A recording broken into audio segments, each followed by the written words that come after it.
Hello, respected viewers. It's George from Ireland. Welcome back to my channel once again. So in this video, I'm considering the terrible brain drain that Russia is suffering with regard to scientists. The Russian Academy of Scientists recently, Academy of Sciences rather, said that 50,000 Russian scientists had emigrated over the past 5 years, which is quite a disastrous figure, leaving something like 300,000 scientists in the Russian Federation. At the end of the Soviet era in 1991, they had roughly 900,000 scientists. Bear in mind the population's gone down a bit since then, the number of scientists has gone hugely down. It's about a third of what it was, rather. So they're dying off and emigrating and not being replaced at anything like the same rate.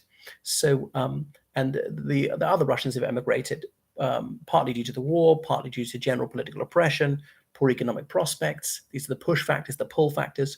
They'd be much better funded in universities abroad, particularly in the Occident, and that there's not this airless atmosphere that one finds in Russia, where free inquiry is suffocated, including in the hard scientists. So the Russian STEM sector is suffering very badly. So sanctions means they can't get access to technology. They just won't share their know-how. And well, I mean, academic papers are obtainable almost everywhere. And Russian science has been very poorly funded, very underfunded, unless it's directly military. There's this atmosphere of paranoia. 3 Russian missile scientists have recently been charged with high treason. I wonder if this is like a Stalinist witch hunt, because Putin is sort of retard Stalin. He's warming it up again, Stalinism up again. Obviously, it's not on the huge scale level of internal violence, because there's a search for scapegoats. It can't possibly be Putin's fault or the top brass. Defense Minister Shoigu has manifestly failed. This 2-day war has turned into a year and 3 months. General Valery Gerasimov, the chief of the general staff, he has been an absolute disaster, and he hasn't been removed. So no. Responsibility is passed down the chain of command to those who've actually got no agency. They're going to be hung out to dry for this. So who can they blame it on? Okay, they can blame it on these scientists. Now, I don't know these men to be innocent. So they've gone abroad to universities in Western Europe, in the United States, and elsewhere, even Singapore.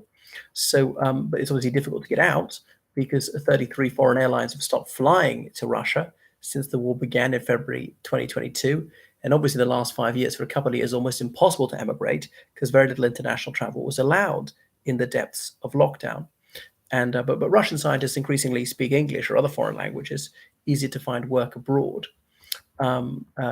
Anyway, so the upper middle class are the most likely to leave, but the government tries to prevent them leaving with more than $10,000 in the country. So even if they leave, they have to leave their wealth behind.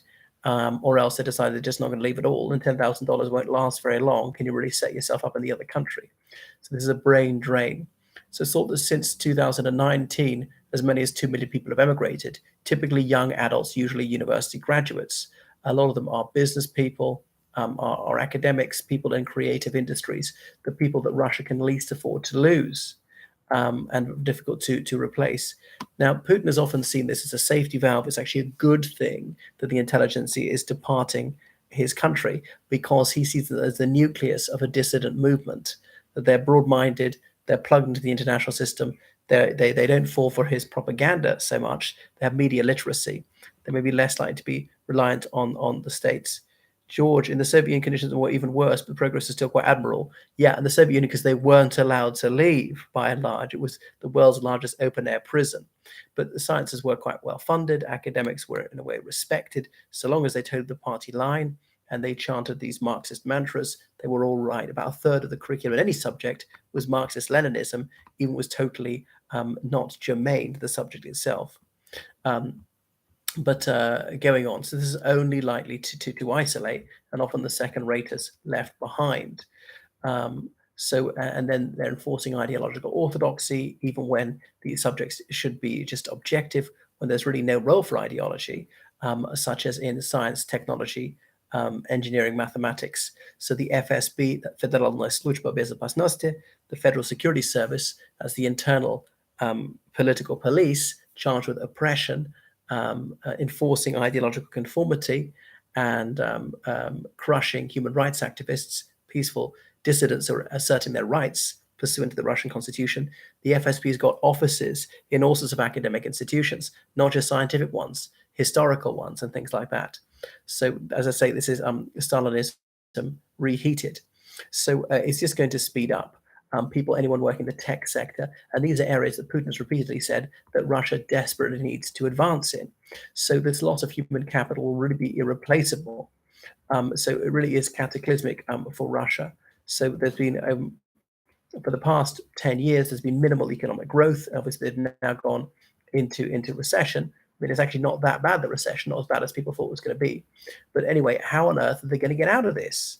Because you need a complete reversal. You need to end the war. You need to stop oppressing people. You need to start funding sciences better. And I just don't see any of that is going to happen in the remotely foreseeable future.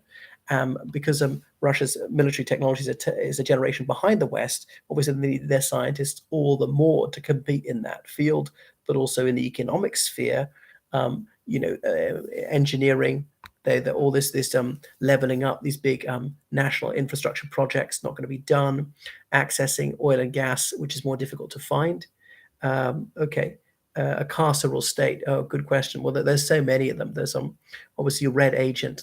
Oh, that's that woman who wrote a big book about Putin almost 20 years ago. I can't remember what it's called, actually. Anything by Me. So, as I say, the world's largest open-air prison, where people are at least allowed to go, and Putin thinks that's vital. He doesn't have it hermetically sealed, sometimes trying to stop military-age males departing the country.